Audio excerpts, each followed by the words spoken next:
예, 1부, 2부 예배를 다르게 이렇게 해 달라 그래서 저는 1부 예배 다 참석하시고 다 커피 한잔 하시고 다 들어와서 다시 들어오시는 걸로 알고 있었는데 예, 하여튼 너무 반갑고 또 1부 예배 참여하신 분들이 2부까지 이 피곤하지 않도록 말씀 전거에 힘을 다해 보겠습니다. 우선 제가 은퇴하고 첫 주일 예배를 이렇게 처음으로 밖에 나와서 예배를 드려봅니다. 우리 형제교회로 와서 너무 마음이 든든하고 지난번에 두레교회에서는 은퇴했다고 임직 우리 위임식을 하는데 저를 안 부르더라고. 보니까 명단에서 완전히 빠졌어요. 저는 지금 소속이 없습니다. 보백교회에서 받아주시면 교인으로 등록을 할까 싶은데 저 목사 말고 그냥 집사 직분 하나 주시면 감사하겠다. 그 위임 집사 말고 서리 집사. 네, 이것도 참 좋습니다. 보니까 두레교회는 제 명단이 없어요. 사라지는 게 이게 참 좋은 거구나. 괜히 뭘로 목사해가지고 앞에 떠 이름 달고 있고 또 교인들이 또 돌아가실 때까지 뭘 또 살핀다고 신경 쓰고 그러지 말고 뭘 목사가 뭐 했다고. 실제로 여러분 교회 봉사는 장로들이 다 합니다. 집사, 권사, 그리고 여러분들이 다 헌금 내가면서 하죠. 목사는 돈 받아가면서 봉사하고. 그래서 목사는 사라지는 사람이고요. 장로님들은 영원히 있습니다. 장로님들은 영원히 사라질 수가 없어요. 그 교회에. 그래서 앞으로 목사보다 장로를 더 존경하고 높이 떠받드는 교회 되시길 바랍니다. 우리 권사님들도 마찬가지고요. 예, 우리 일부 예배 때는 인간이 어떤 존재냐. 보통 우리가 인간 논에 보면 우리 이 조직 신학에 보면은 인간은 뭐라고 되어 있습니까? 인간은 죄인이죠. 죄인. 원죄부터 시작이 됩니다. 거역할 수 없는 죄인이다. 근데 그 죄인임이 어떻게 드러나냐? 죄인이란 게 뭐냐? 우리가 원죄라는 것이 뭐냐라고 했을 때 아까 우리가 살핀 것은 아담이 하나님을 등짐으로 이게 중요합니다. 하나님을 등지는 거죠. 자기가 더 하나님처럼 되고 싶은 욕망 때문에 유혹을 못 이기고 등짐으로 어떻게 됩니까?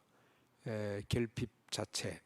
마치 어린아이가 엄마를 등지면 모든 걸 다 잃어버리는 거잖아요. 젖먹이 아이들에게 어린아이 엄마가 없다.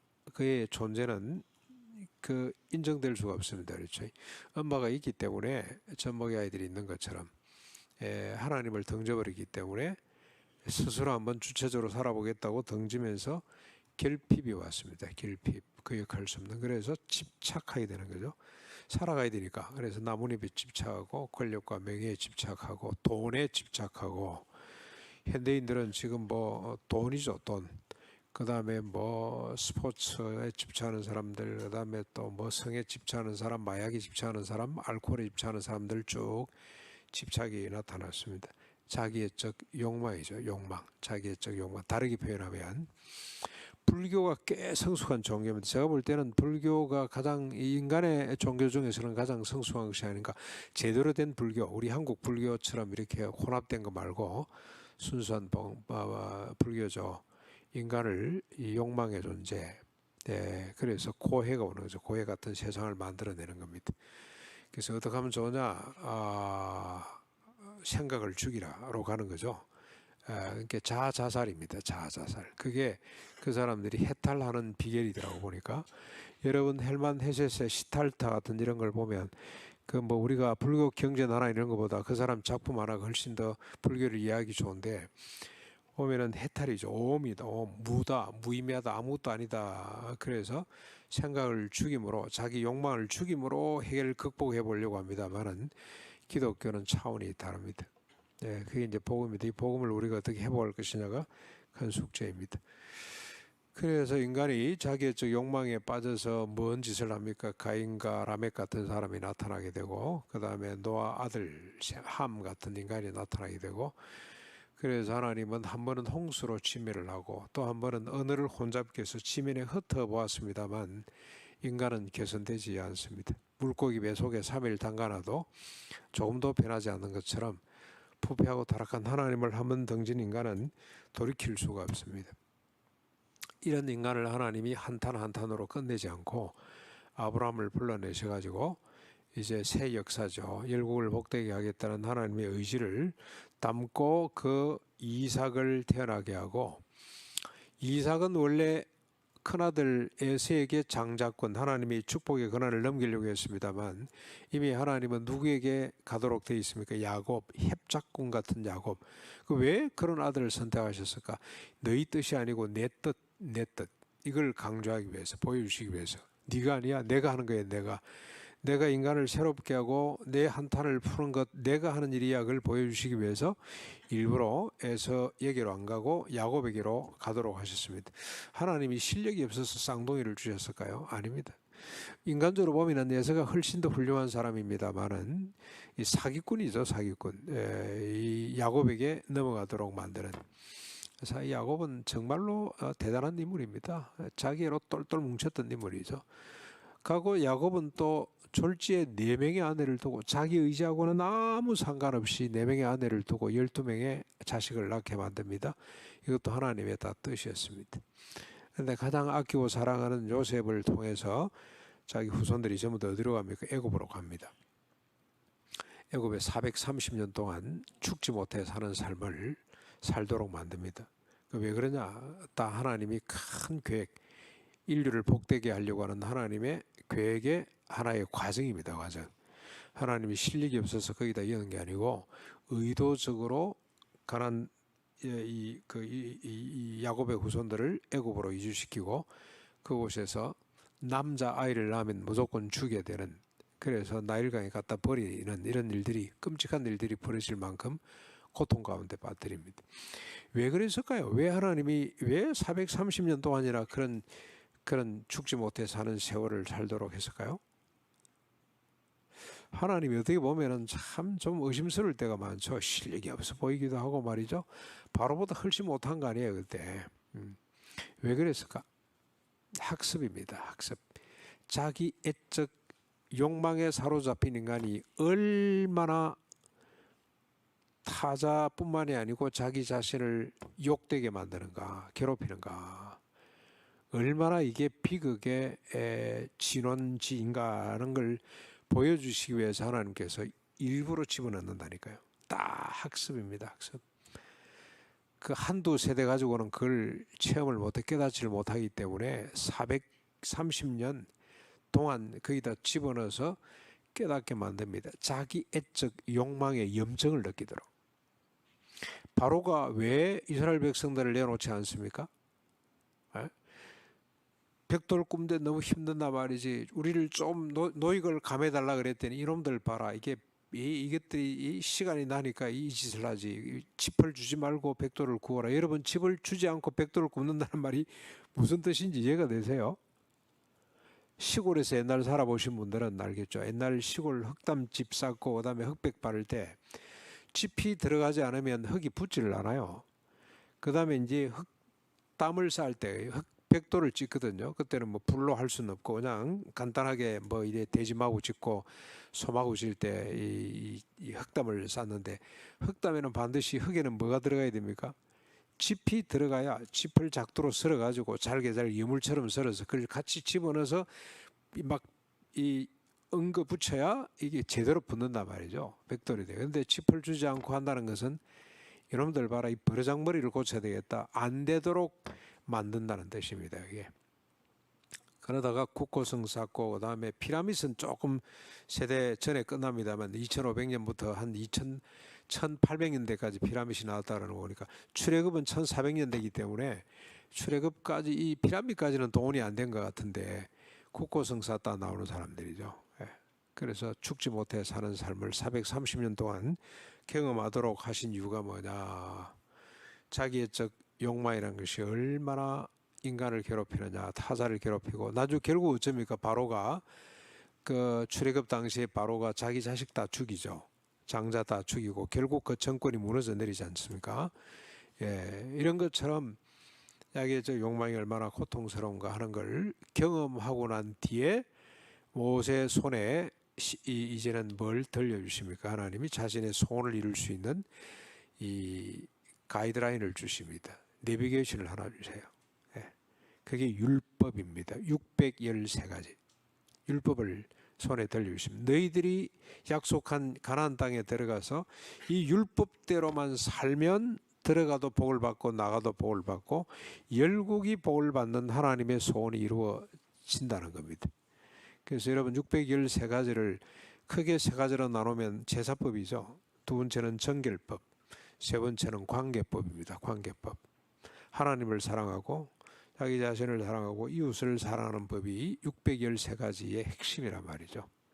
그 법대로만 살면 척박하기 짝이 없고 작기 짝이 없는 여러분 저 하나님이 땅을 주시려면 기름진 메소포타미아 티그리스강 유프라테스강 유역에 그 땅을 주시든지 아니면 애굽의 나일강 주변에 비옥한 땅을 주시든지 안 그러면 중국 항하강 옆에 땅을 주시든지 이런 땅을 주셔야 되지 어떻게 그렇게 자그마한 땅 여러분 저 이스라엘 그 뭐 약속한 땅 다 재봐야 우리 저 남한보다 훨씬 작잖아요. 그렇죠? 예, 훨씬 작다 그러더라고요. 저는 가보지는 않았습니다만 그리고 척박이 짝이 없는 땅이죠. 왜 그 조그만한 땅 그런 돌짝 같은 그런 그게 무슨 기름진 땅이고 젖과 꿀이 흐르는 땅입니까? 그게 주신 이유가 있어요. 그러니까 중심지라. 메소포타미아 문명하고 그다음에 저 어디죠? 에집트 문명권 가운데 그래서 인간의 욕망이 가장 충돌하는 지역에다가 척박한 땅이지만 율법대로 살면 열국이 복을 받을 수 있는 그런 하나님의 계획을 갖고 그 땅을 주신 거예요. 근데 잠깐 나타났죠. 다윗 집권 후기부터 솔로몬 집권 초기까지 열국의 사람들이 거기 유학 오잖아요. 유학. 에티오피아 여왕도 오고 말이죠. 전국에서 솔로몬에게 한 수 배웠다. 전국이 아니라 전 나라에서 솔로몬에게 한 수 배우겠다고 찾아오는 역사가 벌어졌습니다. 그게 그렇게 복되게 하도록 하기 위해서 율법책을 딱 손에 들려주셨는데, 근데 지금 우리 율법 공부 안 하죠, 그렇죠? 구약과 율법 그거는 뭐 다 지나간 거고 아무 뭐 복음만 있으면 된다. 그렇게 생각을 하는데 아닙니다. 율법을 모르면 복음을 이해할 수가 없어요. 율법 공부를 많이 해야 됩니다. 네 부모를 거역하거든, 네 부모를 모독하거든 어떻게 해라, 돌로 쳐 죽이라, 뭐 이런 것들 다 공부를 해야 됩니다. 그 법대로만 살면 자신이 복을 받고 열국이 복을 받는 역사가, 그래서 하나님의 소원이, 하나님의 한이 모든 생각하는 것이 악할 뿐이므로 홍수로 지멸하고 언어를 혼잡게 해서 지면에 흩을 수밖에 없었던 하나님의 그 한을 한번 풀 수 있는 새로운 역사가 만들어집니다. 그래서 아브라함을 주님이 불러내시고 그에게 이삭을 주시고 야곱을 주시고 12 아들을 주시고 이제는 큰 민족이 되도록 만들었습니다. 그 나올 때 60만이죠. 60 뭐 몇만 남자 20세 이상만 계수해도 그런 큰 나라를 만들고, 아무리 바로가 압제하고 침멸하려고 하고 이 종족이 이 번성하는 걸 막아보려고 했습니다만 막을 수가 없습니다. 그래서 이제는 드디어 율법책을 들고 가나안 땅에 들어가게 됩니다. 정말 율법은, 여러분 저 율법 정신을 잠깐 한번 소개하면 열국을 복되게 하는 거잖아요. 어떻게 복되게 합니까? 힘을 제한함으로, 땅을 많이 갖지 못하도록, 모든 사람이 땅을 보장받을 수 있도록, 그게 율법이에요. 저는 율법을 지금 우리 국가에 적용한다면 세계 1등 국가가 될 수 있다고 믿습니다. 희년이 되면 원주인에게 다 돌려주고, 그 전에 7년 안식년이 되면 어떻게 됩니까? 빚을 다 탕감해주고 7년마다 다시 시작할 수 있는 세상이 율법이에요. 아무리 부도를 내도, 아무리 경제적으로 지금 아무것도 못하는, 부도 나면 여러분 아무것도 없잖아요. 저 동생은요, 사업하다가 부도를 2번 만나고 나니까 자기 이름으로는 아무것도 못해. 자기 부인 이름으로 하더라고. 보니까 경제적 죽음이에요. 우리 한국 법이 그렇더라고 보니까. 그런데 율법에 의하면 7년마다 다시 스타트합니다. 7년마다 다시 시작할 수 있어요. 모든 빚을 탕감해 줘야 돼요. 내년에 빚을 탕감해 주는 해인데 올해 빚 안 갚았다고 눈을 흘기도 안 돼요. 이렇게 저 봐라, 빚 안 갚는다. 그것도 안 됩니다. 형제를 종으로 삼을 수 있습니까? 절대 안 됩니다. 주종관계가 발생하지 못하도록 만들어 놓은 법이 이게 그 사회주의 공산주의 뭐 둘의 교회는 뭐 좌파 교회라고 소문이 났는데 여러분 저 나눔 교회도 혹시 그 사촌쯤 될 겁니다. 여러분 몰라서 그렇지. 목사는 좌파 목사라 그러는데요. 아닙니다. 저는 그리스도파지 좌파 관심도 없습니다. 율법대로만 가도 복음은 더 하고요. 여러분 신약에 오면은 11조 있습니까 없습니까? 유튜브에 보면은 11조 없다고 강조하는 목사들이 얼마나 많은지 몰라요. 그런데 그것만 봤지 더 중요한 헌금 정신은 못 본다고. 신약에는 11조가 없는 대신에 뭐가 있습니까? 어떻게 해야 되나요? 내가 장사에 남기니, 그러니까 일용할 양식 위에 건 내게 아니에요. 전부 다 그건 헌금으로 다 내놔야 된다니까요. 일용할 양식도 안 되는 사람은요 11조 할 필요가 없어요. 안 해도 돼요. 근데 일용할 양식 이상의 것들이 있으면 내게 아니고 어떻게 해야 됩니까? 요즘은 뭐 이제 정년이 있기 때문에 우리가 평생을 다 계산을 해가지고 먹고 살 만한 게 있다 그러면 그건 나머지 것은 내게 아니고 헌금으로 모아두면 그게 콜렉션이라. 여러분 저 영어 성경에 보면 헌금이 전부 다 오프닝도 돼 있습니다만 콜렉션입니다. 그래서 돈을 모았다가 뭐 하는 거죠? 우리 공동체 가운데 물질 때문에 시험 드는 사람이 있을 때 그걸 나눠주는 것이 그게 헌금이에요. 절대 교회 크게 지지 마십시오. 크게 지어놓으면요 부대 비용이 엄청 들어갑니다. 딱 이 사이즈가 좋습니다. 그래서 분립하고 또 300명 되면 분립해주고, 원래 우리 정건도 목사님, 장희정 목사님이 만들어 놓은 전통대로 우리가 가야 됩니다. 그게 헌금 정신입니다. 그런데 구약의 율법에 보면은 절대로 부나 권력이나 모든 힘이 한 사람에게 집중되지 못하도록 분산되도록 만들어 놓고, 민수기 공부하셨죠? 예?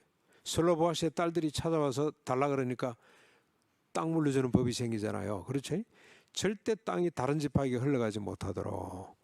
한 사람이 먹고 살기가 힘들면 그 가까운, 그래서 보아스 룩 같은 이야기가 나오는 겁니다. 기업을 물어주는 이런 법들이 있습니다. 모든 인간이 생존의 기본권을 보장받도록 하는 것이 율법 정신이라니까요. 율법 정신.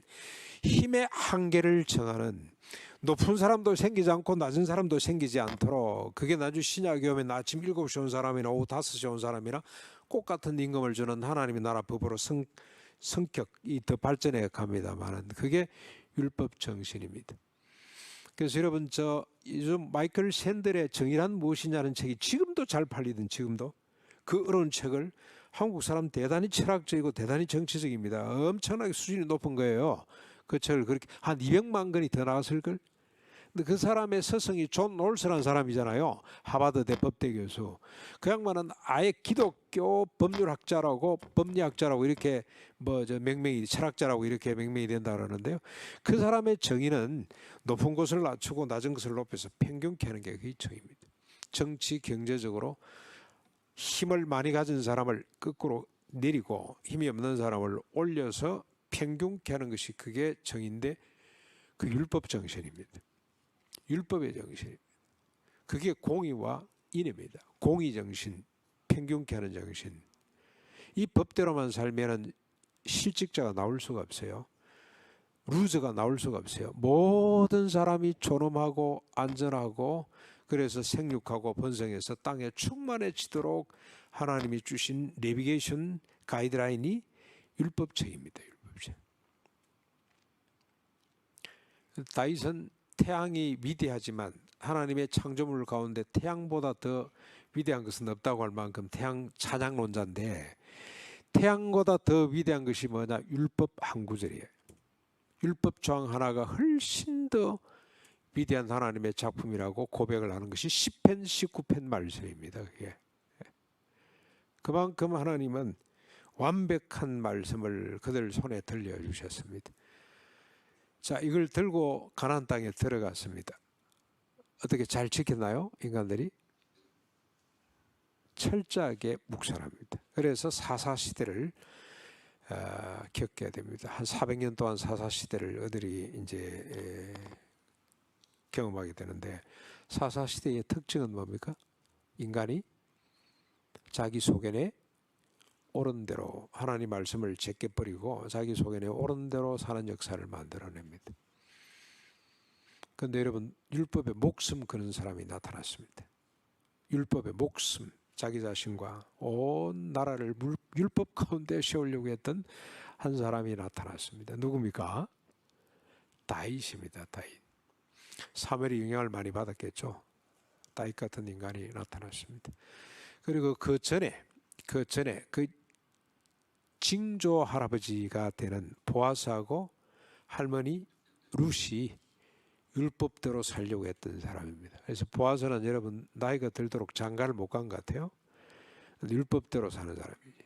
밭을 벨 때 늘 어떻게 합니까? 이삭을 흘려놓고 가난한 사람들이 와서 얻어먹도록 주워갈 수 있도록.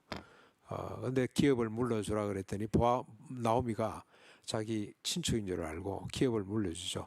근데 잠시만 기다려봐라. 나보다 더 가까운 친척이 한 사람이 있는데 그 사람이 만약 안 해주겠다 그러면 내가 오늘 즉시할게. 그러고 해주죠. 그 룻을 보고 뭐라 그럽니까? 하나님의 날개 그늘 아래 숨기 위해서 온 너가 참 아름답구나. 나중에 결혼 그걸 받고는 네가 그 많은 남자들 중에 어째 나를 선택했냐? 나같이 나이 많은 사람을. 그래서 아마 나이가 들도록 말씀대로 사느라고 장가를 못 가지 않았나 이런 생각이 들어요. 그래서 결혼을 해서 쭉쭉쭉 낳고 뒤에 드디어 다윗이 나는데 그런 전통 빼대 있는 믿음에 빼대 있는 가정에서 낳기 때문에 다윗은 하나님 말씀을 생명처럼 사랑하고 그 말씀에 목숨을 건 사람이라고 보시면 됩니다. 그래서 그가 자신도 나라도 그 율법 가운데 세우려고 했는데 그 증거들이 많이 나타나요. 여러분 저 압살롬이 난을 일으키잖아요. 그렇죠? 다말 사건 때문에 하여튼 뭐 그냥 복잡해가지고 벌어집니다. 근데 결국 나중에 아버지에 대한 분노 때문에 압살롬이 이 유대인들 이스라엘 백성들의 마음을 움켜잡죠. 그래서 그가 헤브론에서 반역의 기치를 딱 드니까 온 나라가 기다렸다는 듯이 그 싹 갖다 붙잖아요. 그렇죠? 그래서 결국 눈물로 다윗이 요단을 건너는 장면이 쭉 나옵니다만은 왜 그랬을까요? 왜 그렇게 압살롬이 일시에 아버지의 마음을, 국민의 마음을, 백성들의 마음을 다 훔칩니까? 한 몇 년 걸렸어요. 몇 년 작업을 했어요.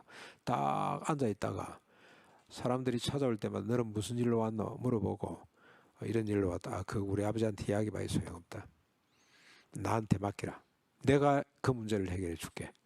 그러면서 사람들의 마음을 훔치기 시작합니다. 무슨 사건들이었을까요, 주로? 여러분, 법정에 가면 무슨 사건이 제일 많습니까? 대한민국에 목사가 되면은 안 가는 데가 없잖아요. 그렇죠. 그래서 저도 우리 교회 둘의 교회 워낙 훌륭하고 유명한 교회가 돼가지고 제가 종종 교도소, 그다음에 교도소 가기 전에 그 교도소 마치거나 뭐죠? 구치소 내지 교도소를 많이 가는데요. 토요일 되면은 사람들이 정말 많이 와요. 근데 너무너무 예쁘게 꾸민 사람들이 많이 와요. 한국에 제일 많은 사범, 뭡니까? 이 권력 시비거리는 경제사범이에요. 경제사범. 경제적인 일로 고발권. 그 다음 두 번째로 많은 게 재밌습니다. 치정관계입니다. 치정관계. 토요일 되면은 예쁜 여인들이 막 그냥 면회하러 막 줄을 서 있어요. 전부 다 치정관계. 그런데 여러분, 압살롬이 어떻게 백성들의 마음을 훔쳤을까? 정말 정치적으로 대단한 친구잖아요. 그렇죠? 보통 인물이 아닙니다. 딱 길목에 기다리고 있다가 무슨 일로 왔노 이러면 이런 문제로 왔다. 우리 아버지한테 이야기해봐야 그건 안 된다. 우리 아버지는 뭘 가지고 판단을 합니까? 율법 가지고. 지계석을 옮길 수 있습니까? 없습니까? 없어요. 아합이 라봇의 포도를 빼앗을 때 그런 사건이 있을 수가 없다니까. 예를 들어서 우리가 이자를 안 줍니다. 이자 지금 안 갚아서 이래 왔습니다. 그러면 율법대로 하면 이자를 받을 수가 있습니까? 없습니까? 없죠. 오히려 더 7년 되면 탕감해줘야 돼. 다 없애줘야 된단 말이죠. 그러니까 아버지한테 이야기해봐 소용없고 내가 되면 조금 기다리면 내가 뭔가 너희들 문제를 내줄 테니까 그때는 땅 풀어줄게. 아이 실력 있는 사람이 땅을 많이 가지도록 해야 되고 자기 능력 그 땅을 소유하도록 만들어야 되지 말이지. 이 묶고 나가지고 그린벨트 내가 되면 풀어줄게. 이런 것들 있잖아요. 그렇죠? 조금만 기다리라. 내 세금 감면해 줄게. 조금 깎아줄게. 이런 거 있잖아요. 정권이 뭐 바뀌잖아요. 세금 문제, 땅 문제. 저는 우리 가나농원학교를 맡고 지난 정권 때는요, 세금이 엄청 많이 나와가지고 그 세금 갚느라고 정신이 없었어요. 돈은 없고. 그런데 이번 정권 때는 세금이 안 나와. 그래, 야, 윤석열, 이 국민의힘 당 계속 지지를 해야 되나 이런 생각이 저 속에 든다니까요. 세금이 가진 자는 좋아 이게. 그래서 잠시 정권이 바뀌어야 되는 거다 이런 생각을 하는데 아마 딱 압살롬이 거기다 착안을 한 것 같아. 근데 기다리라. 내가 그 문제는 내가 풀게. 이래서 사람의 마음을 하나하나 사기 시작을 했는데 다윗은 철저하게 하나님 말씀대로 산 사람이라고 보면 됩니다. 땅 문제 때문에 보면 야, 네 땅 많다. 네 땅 많나 원래 돌려줘라. 맨날 그래 버리니까 인기가 없어요. 그래서 여러분 보십시오. 다윗의 시 가운데 얼마나 하나님 죽겠습니다. 천지간에 내가 홀로 남았습니다. 아무도 나를 돌아보지 않습니다.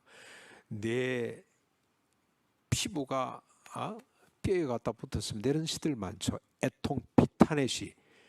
그게 사울에게 쫓길 때 그런 시를 많이 썼습니다만 그가 40년 집권 기간 동안에 계속 그런 시를 썼어요. 정적들이 그만큼 많았다고 보시면 됩니다. 하루도 다리 펴고 펜이 잘 날이 없어요. 제가 지금 가나농원학교 내년부터는 우리 봉급 체제를 바꿔야 되거든요. 지금은 우리가 과제를 하나 따가지고 뭐 이래 임금비하고 세금하고 다 해결이 됩니다만 내년부터는 그게 없기 때문에 가야 되는데 지금 직원들이 아무도 동의를 안 해요. 오히려 불만이에요. 사람은 이 경제 문제에 참 약하게 되어 있습니다. 그럼에도 불구하고 다윗은 끝까지 말씀대로 살려고 몸부림을 쳤는데 그래서 하나님이 그를 지켜주는 겁니다. 그런데 이 다윗이 결정적으로 실수를 합니다. 어떤 사건입니까?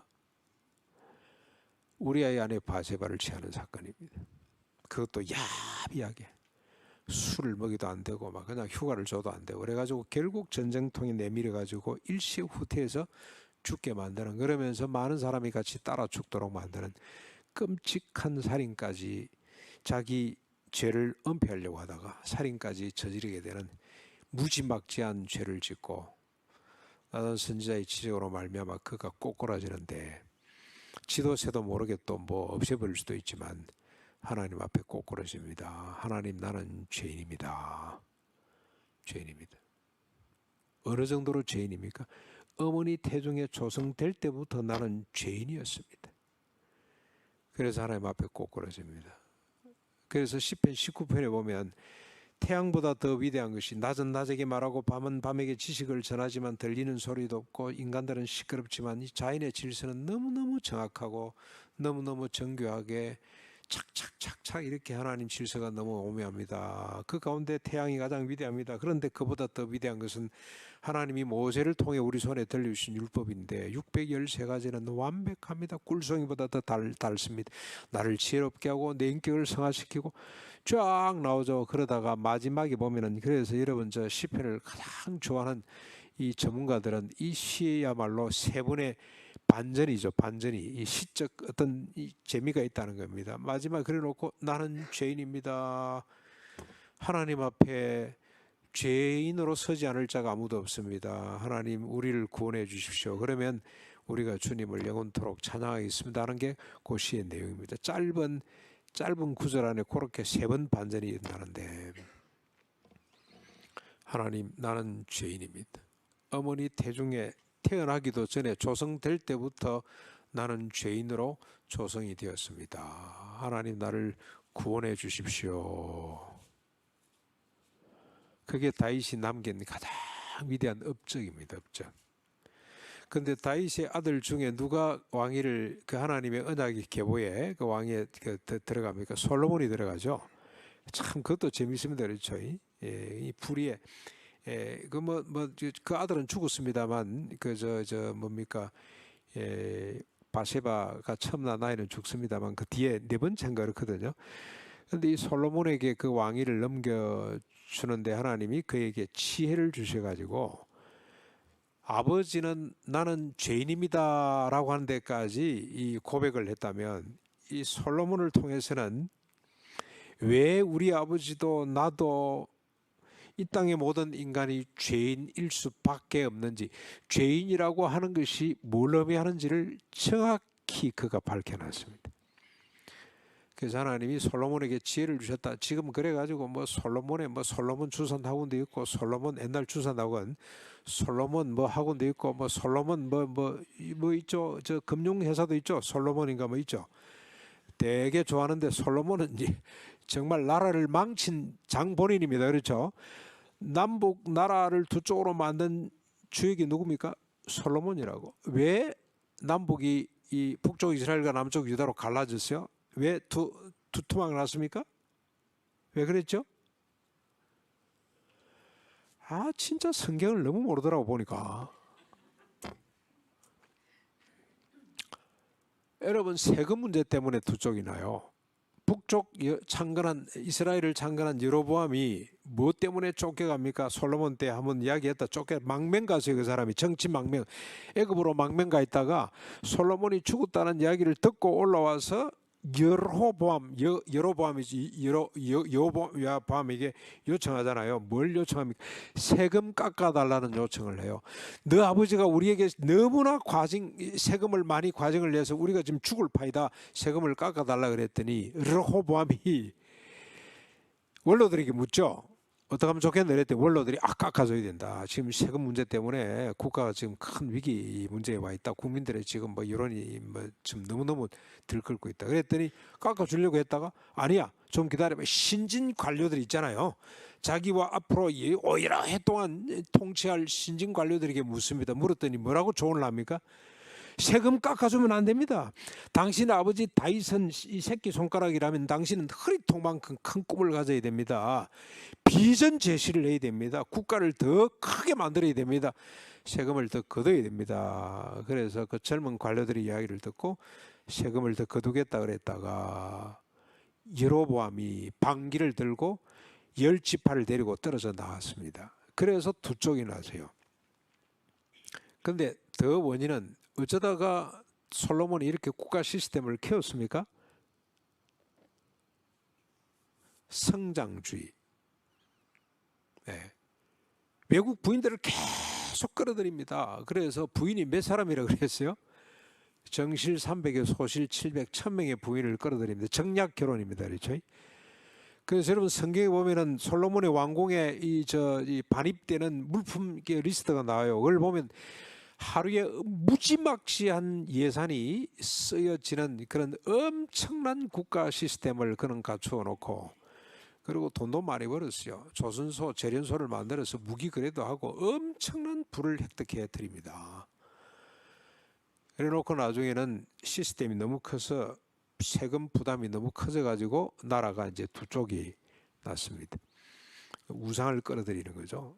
여러분 주변 국가들은 전부 다 무슨 신을 섬깁니까? 바알과 아스타롯, 아세라슨, 풍요 다산의 신을 섬기는, 무한 생산, 무한 소비를 절대 가치로 생각하는 그런 나라들의 이념들을 막 끌어들여 가지고 결국 나라 시스템, 국가 시스템을 멋있고 거대하게 이렇게 만들다가, 그래서 여러분 성경에 보면은 이 바벨론 앞에 나올 때 수시가 늘 뭐라고 붙습니까? 무슨 베이비로 나오죠? 그레이트라는 말이 붙어요. 큰 성 바벨로나. 예루살렘은 앞에 늘 뭐가 붙습니까? 홀리가 붙습니다. 거룩한 성 예루살렘아. 이게 차이를 아셔야 돼요. 거룩한 성 되기를 원합니다. 거룩한 성은 뭐냐? 정의와 공의가, 인애가 넘치는 나라. 모든 인간이 존엄성을 갖고 안전하고 행복하게 일평생토록 자기 감람나무 무화과나무 밑에서 배불리 먹고 저녁에 가족들과 누우니 두렵게 할 자가 아무도 없는 이런 나라가 이 하나님이 꿈꾸던 이스라엘 나라란 말이죠. 그런데 솔로몬이 거대한 나라를 꿈꾸다가 결국 망하게 되면서 그가 고백하게 됩니다. 하나님이 주신 지혜를 가지고 고백하는데, 자기도 아버지도 이 땅의 모든 인간들이 망할 수밖에 없는 이유가 뭔가, 죄인일 수밖에 없는, 죄인이라는 것이 뭔지를 고백하는 것이 오늘 이 전도서입니다. 전도서. 전도서 헛되다죠. 그냥 헛되는 게 아니고 4번입니다. 4번. 헛되도다. 나는 평생에 그렇게 헛된 짓을 하고 살아왔다. 다른 사람이 하면 뭐 못 가져봤기 때문에 그러겠지. 뭐 목사 저는 뭐 가진 게 없으니까 헛되다 그러면 신용을 못 합니다만 솔로몬은 가질 거 다 가져봤잖아요. 모든 걸 다 가져봤습니다. 결론이 헛되다는 겁니다. 그런데 왜 그런 헛된 짓을 했냐, 뭘 위해서 그 짓을 했냐가 오늘 여러분 오늘 본문인데 잠깐 한번 보실까요? 본문을 한번 보십시다. 1절에 보면은 나는 내 마음에 이르기를 자 내가 시험 삼아 너를 즐겁게 하리니 나는 낙을 누리라 하였으나 보라 이것도 헛되도다. 내가 웃음에 관하여 말하여 이르기를 그것은 미친 것이라 하였고 희락에 대하여 이르기를 이것이 무슨 소용이 있느냐 하였노라. 여러분 저 웃음에 대한 연구를 솔로몬이 제일 먼저 한 것 같아요. 희곡 있죠. 희곡, 비극도 있습니다만 희극 연구, 웃음에 대한 연구를 꽤 철학자들이 많이 하거든요. 한때 그래서 여러분 저 누죠? 에코의 소설의 장미의 뭐 계절인가 거기 보면 그 저 수도원에 하나 못 보게 하는 책이 있죠. 아리스토텔레스의 웃음론 못 보게 하죠. 독을 묻혀놓고 사람이 자꾸 그거 재미있어가 보다가 죽잖아요. 그렇죠. 살인 사건이 자꾸 이유도 모르는 뭡니까 이 죽음이 계속 발생해서 조사로 온 사람들이 나중에 결국 그걸 이제 발견해내는 그런 뭐 이야기인데 웃음을 금지시킨. 네, 그래서 웃음에 대한 연구를 많이 했는데 최초로 웃음에 대한 연구를 한 사람이 누구냐? 솔로몬입니다. 솔로몬. 사람 웃음이 뭐지? 그걸 연구를 했다 이 말입니다. 내가 내 마음으로 깊이 생각하기를 내가 어떻게 하여 내 마음을 지혜로 다스리면서 술로 내 육신을 즐겁게 할까? 또 내가 어떻게 하여 천하의 인생들이 그들의 인생을 살아가는 동안 어떤 것이 선한 것인지를 알아볼 때까지 내 어리석음을 꼭 붙잡아 둘까 하여. 솔로몬의 비전, 솔로몬의 이 관심, 이 학문적 관심은 끝이 없습니다. 그렇죠? 어떻게 내가 마음을 지혜로 다스리면서 술로 내 육신을 즐겁게 할까? 술을 먹기는 먹는데 어떻게 흐트러지지 않게 그러면서 또 어떻습니까? 선한 일을 행하면서 이걸 다 연구를 한 사람이라 이 말이죠. 4절에 나의 사업을 크게 하였노라. 내가 나를 위하여 집을 짓고 또 포도원을 일구며 여러 동산과 가원을 만들고 그 가운데 각종 과목을 심었으며 나를 위하여 식물을 기르는 삼림의 물을 주기 위하여 못들을 팠으며 남녀 노비들을 사기도 하고 나를 위하여 집에서 종들을 낳기도 하였으며 나보다 먼저 예루살렘에 있는 모든 자들보다 내가 소와 양 떼의 소유를 더 많이 가졌으며 은금과 왕들이 소유한 보배와 여러 지방의 보배를 나를 위하여 쌓고 또 노래하는 남녀들과 인생들이 기뻐하는 처첩을 많이 두노라. 내가 이같이 창성하여 나보다 먼저 예루살렘에 있던 모든 자들보다 더 창성하니 내 지혜도 내게 여전하도다. 무엇이든지 내 눈이 원하는 것을 내가 금하지 아니하며 무엇이든지 내 마음이 즐거워하는 것을 내가 막지 아니하였으니 이는 나의 모든 수고를 내 마음이 기뻐하였음이라. 이것이 나의 모든 수고로 말미암아 얻은 몫이로다. 그 후에 내가 생각해 본즉 내 손으로 한 모든 일과 내가 수고한 모든 것이 다 헛되어 바람을 잡는 것이며 해 아래에서 무익한 것이 없다라고 고백을 합니다. 여러분 여기 보면 솔로몬만큼 치열하게 산 사람이 없죠. 솔로몬만큼 모든 걸 가져본 사람이 없습니다. 지금으로 치면 누구 같을까요? 빌 게이츠? 요즘 빌 게이츠도 뭐 이제는 뭐 지는 현지 별로 안 나오더라고. 요즘 뭐 보니까 세계 최고의 이 엔터테인먼트하고 이노베이션 하는 사람 있죠. 솔로몬이 그런 사람입니다. 그런 사람. 근데 결론이 뭡니까? 이 모든 걸 다 해봤지만 헛되기 짝이 없다는 겁니다. 내가 왜 이 헛된 짓을 했을까라고 고백을 합니다. 우리 아버지가 왜 죄인이라고 그렇게 비통해할 수밖에 없었을까? 여러분 오늘 이 본문에 가만히 보면 제일 많이 나오는 말이 무슨 말이죠? 무슨 단어입니까? 내가 뭡니까? 그래서 여러분 구약 성경에 보면은 이게 너무 많아요. 내가 나를 위하여 내가 나를 위하여 나를 어떻게 즐겁게 나를 어떻게 명예롭게 나를 어떻게 유쾌하게 쾌락, 술, 지혜, 지식, 부, 양떼, 소떼, 인기, 명예, 권력, 나를 위하여, 나를 위하여, 나를 위하여가 몇 번 나옵니까? 나를 위하여, 나를 위하여, 나를 위하여, 나를 위하여, 나를 위하여, 내가 원하는 모든 것 나를 위하여. 이게 원인입니다. 그러니까 이 다윗 부자가요, 다윗 솔로몬 부자가 너무너무 위대한 유산을 우리에게 남겨주었습니다. 인간은 죄인이다. 어머니 태중에 조성될 때부터 죄인이었고, 왜 우리가 죄인일 수밖에 없냐? 내가 나를 위하여 살 수밖에 없기 때문에 그렇다. 언제부터 그렇게 됐습니까? 하나님을 덩지는 순간부터. 왜요? 하나님을 덩졌으니 결핍 상태에 빠졌기 때문에. 엄마를 잃어버린 자식처럼 자기 집착, 자기 애적 집착으로 빠질 수밖에 없는, 그것 때문에 헛된 짓을 하고, 남의 포돈을 빼앗고, 남의 아내를 빼앗고, 남의 물건을 부도내고, 막 사기치고, 자기 자랑을 하고, 자기 선전을 하고. 오늘 차 타고 들어오면서 보니까 여기 뭐 복합 밑에 지하로 깔기로 했다고 보니까 국민의힘에서 했나 그랬더니 더불어민주당 양쪽 다 붙었어. 마치 자기가 한 것처럼. 왜 그럽니까? 누굴 위해서? 국가를 위해서? 노원 구원을 위해서? 자기를 위하여. 자기를 위하여.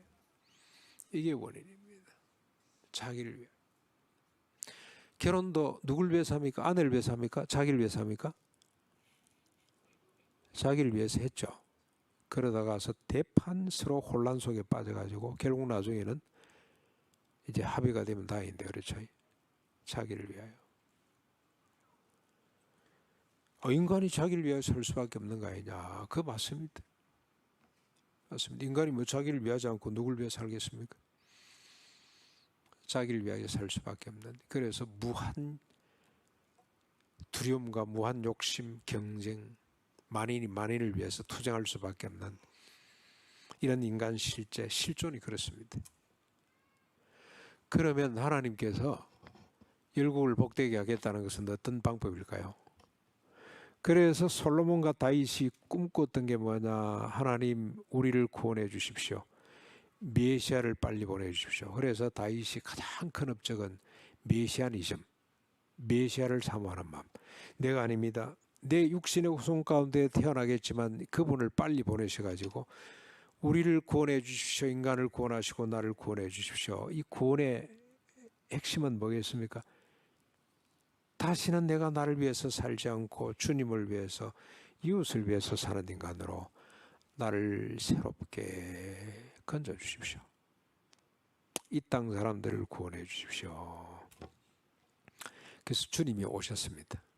주님이 오셔서 3년 동안 사역을 하시고 난 뒤에 제자들에게 물었어요. 사람들이 나를 누구라고 하느냐? 그랬더니 들어는 뭐 엘리야, 들어는 뭐 세례 요한, 들어는 선지자 중에 한 사람. 그렇게 주님이 자신이 하나님의 아들이라 그러고 표적과 기적을 보여주시고 또 교훈을 주셔가지고 하나님 아들 되심을, 구세주 되심을 가르치심에도 불구하고 인간들은 결국 선지자 중에 한 사람으로밖에 받아들이지 않습니다. 왜 그랬을까요? 자기 중심적으로 봤기 때문에. 자기들이 욕망하는 메시아는 그런 메시아가 아니었기 때문에 인정할 수가 없어요. 그래서 결국 선지자 중에 한 사람이 너희들은 나를 누구라 하느냐 그랬더니 베드로가 나서서 주는 그리스도시요 하나님의 아들입니다. 바요나 시몬아, 네가 복이 있다. 이를 알게 하는 분은 하나님이시다. 인간이 아니다. 내가 네 믿음, 이 고백 위에 내 교회를 세워서 내가 지금까지 펼쳤던 하나님의 나라와 구원의 역사를 이어가겠다. 그러시면서 말씀을 하고 난 뒤에 딱 하신 말씀이 있습니다. 제일 중요한, 내가 이제 십자가를 지고 3일 만에 부활할 것이다. 못 알아들어가지고 베드로가 또 그러면 안 됩니다 했다가 사탄아 물러가라 그러고 난 뒤에 정리하고 난 뒤에 주님이 첫 번째로 하신 말씀이 있죠. 십자가 부활을 근거로 해서 첫 번째로 주신 말씀이 뭐냐면, 누구든지 나를 따라오려거든, 이제 십자가 부활 이후에 나를 따라오려거든 어떻게 하라? 자기를 부인하고 제 십자가를 지고 나를 쫓아야 할 것이니라. 요한복음은 조금 다르게 되어 있습니다. 썩어지는 미랄이 되거라. 자기 목숨을 사랑하는 자는 잃어버릴 것이요 자기 목숨을 미워하는 자라는 살 것이다. 자기를 부인하고 십자가를 지는 사람이 되거라. 그래서 여러분, 예수님의 사역, 많은 사역이 있습니다. 이따 쭉쭉쭉 내려오면은 강화로 되죠. 산상보훈처럼 이렇게 설교로 갔다가 마지막 십자가 부활인데, 십자가 부활에서 똑 떨어지는 생명이 뭐냐? 생명, 구원이 뭐냐? 자기를 부인하는 겁니다. 자기를 부인하고 십자가를 지는 거. 그걸 바울은 어떻게 풀어내느냐면, 다시는 자기 자신을 위해 살지 않고 예수님이 십자가에 달려 죽으심으로 우리 모든 사람이 죽고 주님이 부활하심으로 우리가 다시 거듭나게 되는데, 이 거듭남의 표징이 뭐냐? 다시는 자기 자신을 위해 살지 않고 오직 그리스도인데, 그리스도를 위해 산다는 거는요, 먹든지 마시든지 뭘 하든지 하나님의 영광이죠. 그리스도를 위해 사는 건데, 첫째는 다른 사람에게 거침이 되지 않고, 둘째는 더 적극적으로 모든 일에 모든 사람의 유익을 구하는 자기 유익이 아닙니다. 그렇게 사는 것이 거듭남이라 그랬어. 거듭남, 구원이라. 그래서 여러분, 죄인이라는 건 뭐냐? 철저하게 자기 중심적으로 모든 타자를 바라보는 것.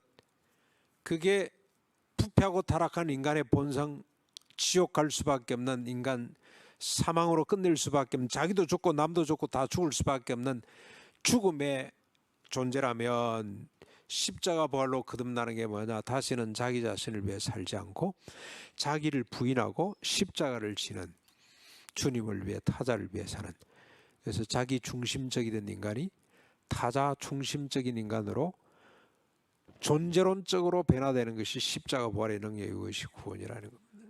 그런 사람들이 나중에 천국 가서 영원한 새하늘과 새 땅의 주역이 될 수 있는 거고, 그런 사람이 이미 천국 가기 전에 이 땅 위에서부터 가정에서, 직장에서, 역사 속에서 천국을 이어가는 사람들이라 할 수가 있는 겁니다. 여러분, 자 한번 가정에서도 생각해 보십시오.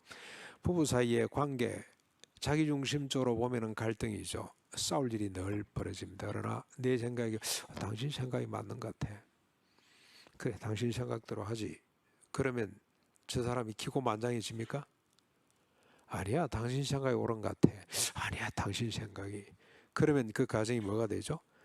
천국이 되는 겁니다. 천국. 자식들이 보고, 그걸 보고 얼마나 인격이 성숙하게 자라겠어요. 그게 아니고 내 생각이 맞아, 네 생각이 맞아, 이러면 지옥이죠, 지옥. 그래서 여러분, 우리가 이 구원의 역사를 우리 가정에서부터 누릴 수 있기를 바랍니다. 그러기 위해서는 십자가 부활의 능력이 무엇인지를 알아야 돼요. 다시는 자기 자신을 위해 살지 않고 오직 그리스도를 위해. 그래서 이전 것은 지나갔으니 보라, 뭐가 됐다고? 새로운 피조물이라. 새로운 피조물입니다. 우리가 십자가를 지고 자기를 부인하고 십자가를 지는. 그래서 자기 부인의 영성을 우리 한국교회는 잃어버렸어요. 자기 부인이라는 말이 사어가 됐어. 사어.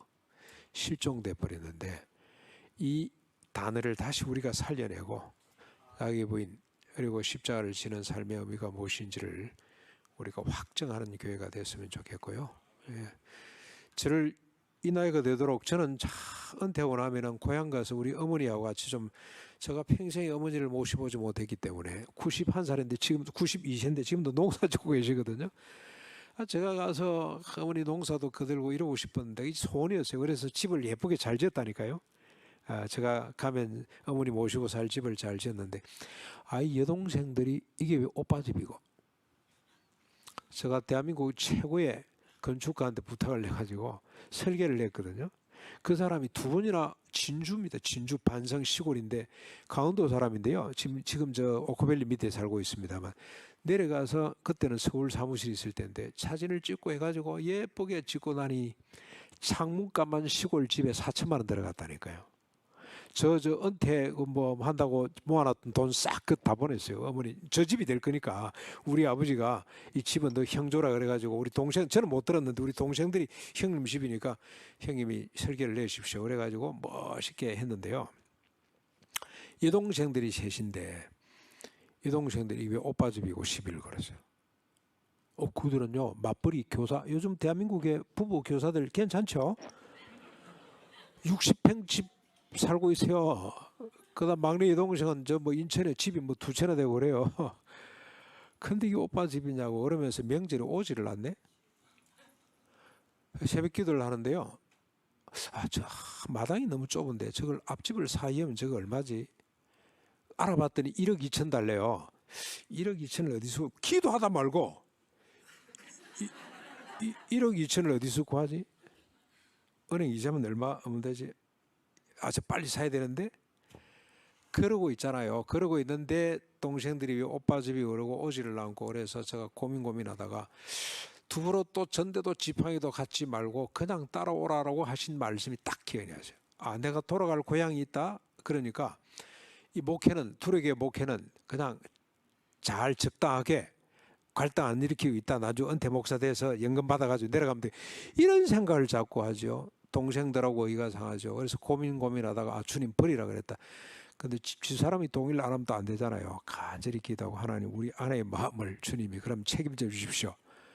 그리고 제가 한번 여보 이 언혼할 일이 있다 그랬더니 심각하게 했더니 깜짝 놀래가지고 무슨 일이 있냐고 집 저거 포기하면 어떻게 했냐 내가 이러고 있다 그랬더니 너무너무 기뻐하면서 그래서 저는 저희 집사람 믿음이 저보다 더 낫다고 생각을 합니다.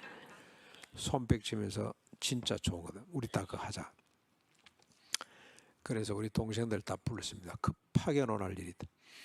여동생 셋, 남동생 둘이거든요. 어머니 잠깐 일 만들어가지고 밖에 나가게 하시고 어머니 아시면 또 막 큰일 나니까 내가 아버님 재산 행사하는데 아무런 도움을 끼치지 못했으니 그래라. 그리고 바로 밑에 저 장로 동생이 있습니다. 그 친구가 건축하는 친구이기 때문에 건축을 지가 다 했습니다. 형님 뭐 이렇게 설계도를 내와가지고 왜 골치 아프더니 딱 공사비가 2배 들어간대요. 나왔다 들어갔다 앞에서 보면 절벽 같고 뒤에서 보면 집 같고 하여튼 희한한 집입니다. 우리 동네에서 명물이 돼버렸어요. 근데 너 오빠하고 언론을 내서 n분의 1로 나는 빼라. 우리는 딱 이 시간으로 빼고 너희들끼리 하든지 누구한테 몰빵을 하든지 너희들 알아서 하거라. 나는 이래서 지금 이 집에 대한 재산권 내가 주장을 할 수가 없다 하고 했더니요. 오빠 그러지 말고 오빠 하세요. 이럴 줄 알았거든요. 입이 여기 가서 붙었어요. 끝이 없구나. 욕망은 끝이 없구나. 그래서 그 다음부터는요. 명절 되면 옵니다. 제가 할 수 있는 일은 뭡니까? 예배 드리자. 설교를 1시간 동안 해도 꼼짝 안 하고 듣고 있습니다. 어머니 지금 좀 더 올리라. 매달 보내주는 거 전부 다 5만 원씩 더 올리라. 그래가지고 막 징수하고 누가 지금 2분 안 들어왔다 이러고 그러고 어머니 핸드폰 쫙 보고 야 너 이번 달에 전화 몇 번 안 했네 이러면 죄송합니다 이러고 이게 권위구나. 권위. 얼마나 감사한지. 하나님 말씀대로 자기를 부인하고 십자가를 질 때 자기 포기죠. 너를 위해서 살 때 그때 진짜 권위가 나타나는 법입니다. 지금은 일어서라고 하면 일어서고 앉아라고 하면 앉고요. 제가 내려가면 동생들 먼저 모이같이 기다리고 있습니다. 근데 여러분 지금 우리 가정 형편 이야기를 하면 딱 모이면 무슨 이야기 합니까? 동생들 모이면 골프 이야기입니다. 아예 골프채 들고 와서 레슨까지 합니다. 골프 이야기 끝나면은 저녁에 한 7시 모이면 한 9시까지 골프 2시간 이야기하죠. 골프 끝나면 무슨 이야기로 건너갑니까? 여러분 집은 안 그런가 봐요. 주식 이야기로 건너갑니다. 밤 10시까지 갑니다. 그러면 제가 기다리고 제가 조금 늦게 도착하니까 예배 드리자. 그때 비로소 골프 이야기, 주식 이야기가 끝납니다. 그러면서 우리 동생 바로 밑에 장로가 형님 감사합니다. 목사 형님이 없었으면 오늘 밤새도록 골프 주식으로 끝날 텐데 그래도 하나님 앞에 예배 드릴 수 있어서 감사합니다. 그리고 아멘 하고 하는데 얼마나 감사한지. 그래서 원수가 될 집안을 똘똘 하나로 뭉쳐놨습니다. 저는 아무것도 돌아갈 데가 없는데 제가 지금 사는 집이 몇 평인지 아세요 혹시? 본교가 15만 평, 별관이 7만 5천 평, 12만 5천 평 저택에 지금 살고 있습니다. 아침마다 새소리, 딱따구리 소리가 그렇게 예쁜 줄. 상원사가 바로 옆에 있거든요. 상원사 목탁 소리가 딱따구리 소리만큼 예쁠까요? 이놈이 큰 빈통을 하나 얻었는지 아침마다 좋아서 저를 깨워주지요. 그래서 저는 아침에 일어나면 찬양하지 않을 수가 없습니다. 찬양하라 내용하라 찬양하라 내용하라 내 속에 있는 모든 것 찬양하라 멧돼지야 찬양하라 고라니야 이 산에 있는 모든 것들아 하나님을 찬양하자. 그러고 살고 있습니다. 주님을 위해 우리가 자기를 부인하고 십자가를 질 때 그곳에 생명의 길, 구원의 길, 하나님의 나라 역사가 펼쳐지는데 이 복을 누리시는 우리 나눔교회 성도님들 되시기를 주님 이름으로 축원합니다.